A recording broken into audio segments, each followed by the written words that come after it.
আজকে আমি একদম সহজভাবে আর অল্প সময়ে আপনাদের খাসির মাংস রান্না করে দেখাবো। নমস্কার, আমার এই ছোট্ট চ্যানেলে আপনাদের সবাইকে স্বাগতম। তো খাসির মাংস রান্না করার জন্য দেখতে পাচ্ছেন এখানে আমি 500 গ্রাম খাসির মাংস ধুয়ে পরিষ্কার করে নিয়েছি।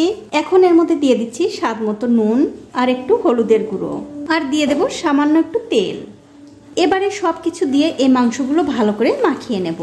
দেখুন মাংসগুলো কিন্তু আমি ভালো করে মাখিয়ে নিয়েছি।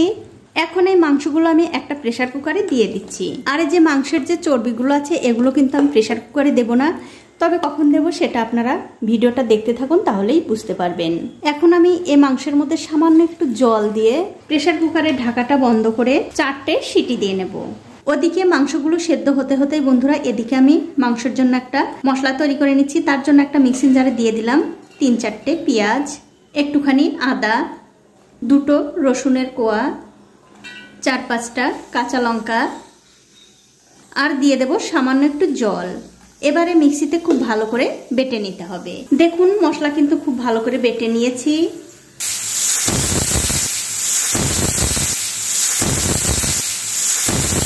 আর এদিকে দেখুন 4টে সিটি পড়ে গেছে। এবারে গ্যাসের ফ্লেমটা বন্ধ করে দিয়ে 10 মিনিট পর প্রেসার কুকারের ঢাকাটা খুলে নেব।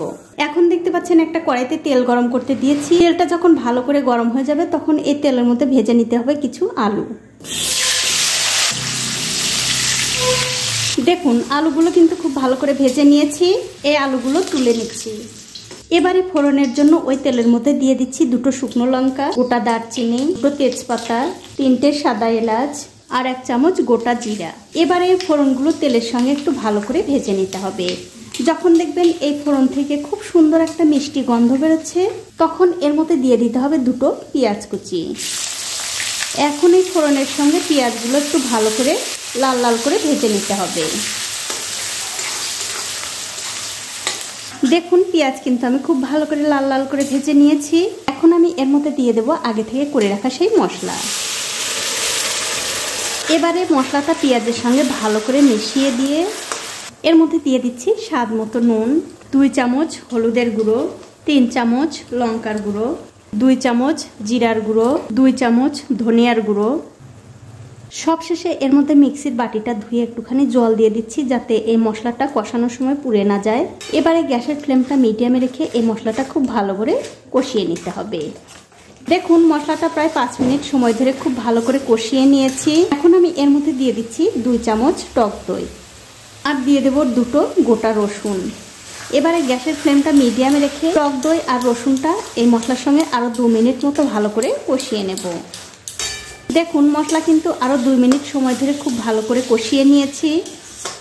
যখন দেখবেন মশলা থেকে এরকম তেল ছাড়তে শুরু করেছে তখন বুঝতে হবে মশলাটা ঠিকঠাক কষানো হয়ে গেছে।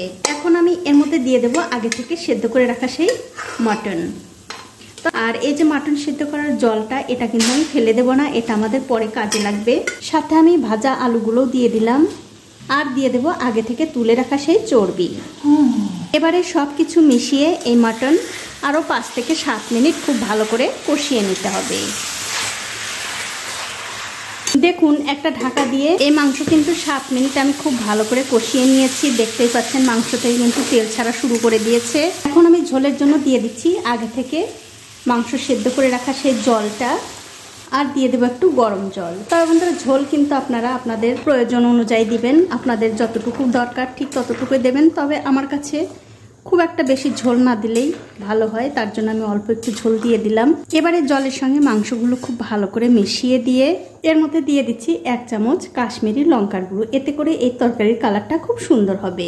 আর দিয়ে দেবো সামান্য একটু চিনি, যেহেতু আমি টক দই দিয়েছি তার জন্য একটুখানি চিনি দিয়ে দিলাম। আপনাদের যদি মিষ্টিতে অসুবিধা থাকে তাহলে দেওয়ার কোনো দরকার নেই। এবারে সবকিছু ভালো করে মিশিয়ে দিয়ে আবারও ঢাকা দিয়ে 10 থেকে 15 মিনিট এই তরকারিটা আমি রান্না করে নেব। ঠিক 15 মিনিট পর আমি ওপর থেকে ঢাকাটা তুলে নিলাম। তুলে নিয়ে এর মধ্যে দিয়ে দিচ্ছি একটু গরম মশলার গুঁড়ো। এবারে এই গরম মশলার গুঁড়োটা তরকারির সঙ্গে ভালো করে মিশিয়ে দিলেই কিন্তু এই তরকারিটা খাবার জন্য একদম রেডি হয়ে যাবে। আর বন্ধুরা এখন কিন্তু আপনারা অবশ্যই দেখে নিতে পারেন নুন আর ঝালটা ঠিক আছে কিনা। দেখুন গরম মশলার গুঁড়োটা কিন্তু আমি খুব ভালো করে এই তরকারির সঙ্গে মিশিয়ে দিলাম। আর আপনাদের একটু দেখিয়েও দিচ্ছি আলু কিন্তু কত সুন্দরভাবে সেদ্ধ হয়ে গেছে। দেখুন আলু কিন্তু একদম সেদ্ধ হয়ে গেছে। এবারে গ্যাসের ফ্লেমটা বন্ধ করে দিয়ে আপনাদের একটু পরিবেশন করেও দেখাচ্ছি কতটা সুন্দর হয়েছে দেখুন। আর দেখতেই পাচ্ছেন একটা চর্বিও কিন্তু একদম গলে যায়নি। তো বন্ধুরা এইভাবে একদিন মটন কারি রান্না করে খেয়ে আমাকে কমেন্ট করে জানাতে ভুলবেন না আপনাদের কেমন লাগলো। আজ এই পর্যন্তই, দেখা হবে অন্য কোনো নতুন ভিডিও নিয়ে।